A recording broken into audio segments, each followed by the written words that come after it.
பரிசுத்த நாமத்துக்கு ஸ்தோத்திரம். பிரியமானவர்களே, இந்த 282ஆம் நாளுக்கான பாவ அறிக்கை, அது எரேமியா 2ஆம் அதிகாரம் 21ஆம் வசனம். நான் உன்னை முற்றிலும் நற்கனி தரும் உயர்குல திராட்சை செடியாக நாட்டினேன். நீ எனக்கு காட்டு திராட்சை செடியின் ஆகாத கொடிகளாய் மாறிப்போனது என்ன? ஆமென்.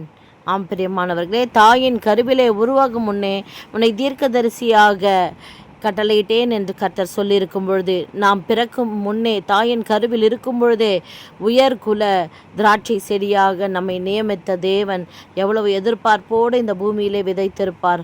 ஆனால் நாம் அவருக்கு விரோதமாய் எவ்வளவு துர்குணமான பாவங்களை, அருவருப்புகளை அவர் கண் முன்பாகவே நாம் செய்து கொண்டிருக்கிறோம். தேவனை விட்டு தூரமாகி எத்தனையோ அருவருப்புகளை செய்து தேவனை துக்கப்படுத்தி கொண்டிருக்கிறோம்.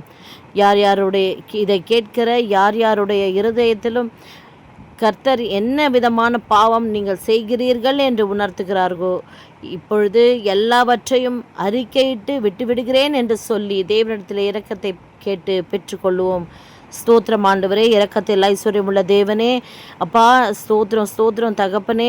உம்முடைய திட்டத்தை நோக்கத்தை மறந்து ஆண்டவரே தாறுமாறாய் ஓடின ஓட்டத்தை எல்லாம் தயவாய் ஆண்டவரே எங்களுக்கு மன்னியுங்க ஆண்டவரே. இப்பொழுதும் எங்கள் கண்கள் முன்பாக எங்கள் பாவங்கள் நிற்கிறது ஆண்டவரே. தயவாய் கர்த்தாவே அந்த அருவருப்புகளை எல்லாம் தயவாய் எங்களுக்கு மன்னித்து எங்களை ஏற்றுக்கொள்ளுங்க.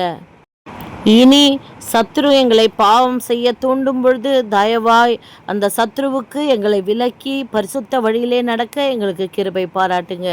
இயேசுவின் நாமத்தில் பிதாவே, ஆமேன் ஆமேன் ஆமேன்.